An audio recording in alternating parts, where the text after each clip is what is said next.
Haiti lady leaves us in the voodoo hex. No, no, no, hell no, no rooster blood. Fine. Have it your way.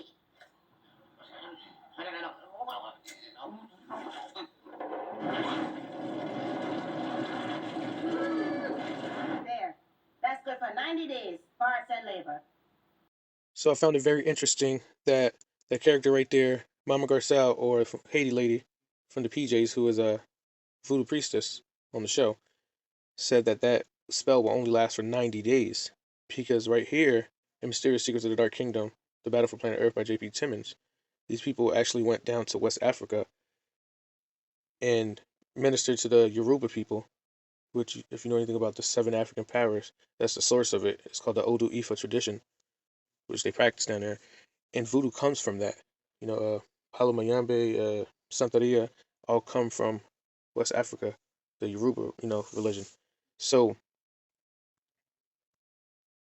here on page 153, it says, in Africa, the witches in a village or an area will form a group that will work with a witch doctor, sometimes called an herbalist, in that village. They do this for financial support to meet their physical needs.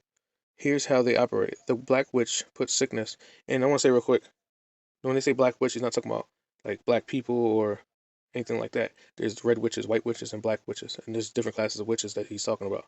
So anyways, it says, barrenness or some other physical problem upon a person.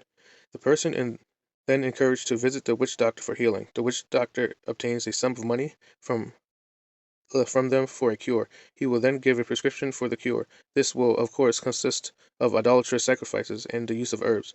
The afflicted person is then miraculously healed. In reality, what happens is that the witches remove the illness. The cure normally lasts only for 90 days, after which a new malady is placed upon the person or perhaps another member of the family, and the cycle repeats itself. Now, this is another doctor. The other people were Christians, ministers, and stuff like that. Now, this journal, whatever, is from a doctor who was secretly funded by the CIA, and he had no idea that this was happening. It's called The Yoruba Image of the Witch by Raymond Prince, medical doctor, Allen Memorial Institute, Montreal. CIA set up a number of fronts, respectable foundations like the Human Ecology Fund. Sounds innocent enough, but it was run by the CIA's brainwashing experts. Here at McGill University in Montreal, the fund found 3 projects worth financing. They supported an extensive study of witch doctors in Nigeria. How, investigators wondered, did native healers cure mental illness? What mysterious drugs and potions did they use? Device used to bind up excited patients. A sleeping potion is then administered. 20 years ago, the Human Ecology Fund paid for this movie. This soothes the patient's head. But it was only recently that the man who made the film found out that he had been working with the CIA's money. The author of the Nigerian study is still at McGill University. News of his connection to the CIA came as quite a surprise to Dr. Raymond Prince. I couldn't imagine why the CIA would be interested in my work in looking at indigenous healers in West Africa. Formerly, Aero Hospital, Abeokuta, Nigeria, the Journal of Mental Science, 107, and originally page 795 to 805. And this is page 7 of the PDF. I'm going to start right here. It says, it would appear that recently, though I have no idea when this attitude began, the relationship between the witches and the native doctors has altered. In former times, they were always at loggerheads, but the native doctors' medicines were usually the more powerful and could overcome the effects of witchcraft. Now, however, the witches have become so powerful that the native doctor has joined forces with the witches and works in cooperation with them. For example, if a patient comes to the native doctor with an illness, that doctor divines or diagnoses as having an ruling element of witchcraft in it. He will ask the patient to provide a sacrifice to the witches. After the witches are thus appeased, the native doctor's medicines will be potent.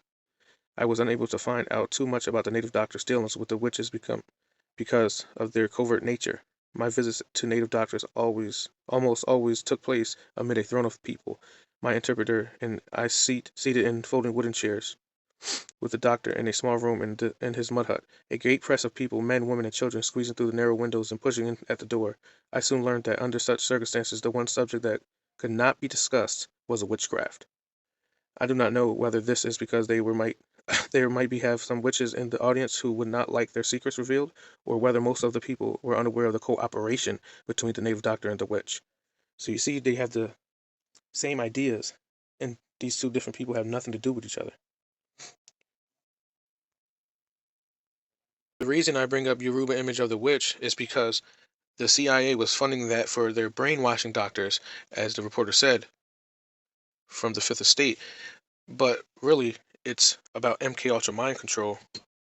Some people hear brainwashing and they, think that it's not real. But there's declassified documents about MK Ultra, which is Mind Control Ultra. And that is, no different from Satanism or witchcraft.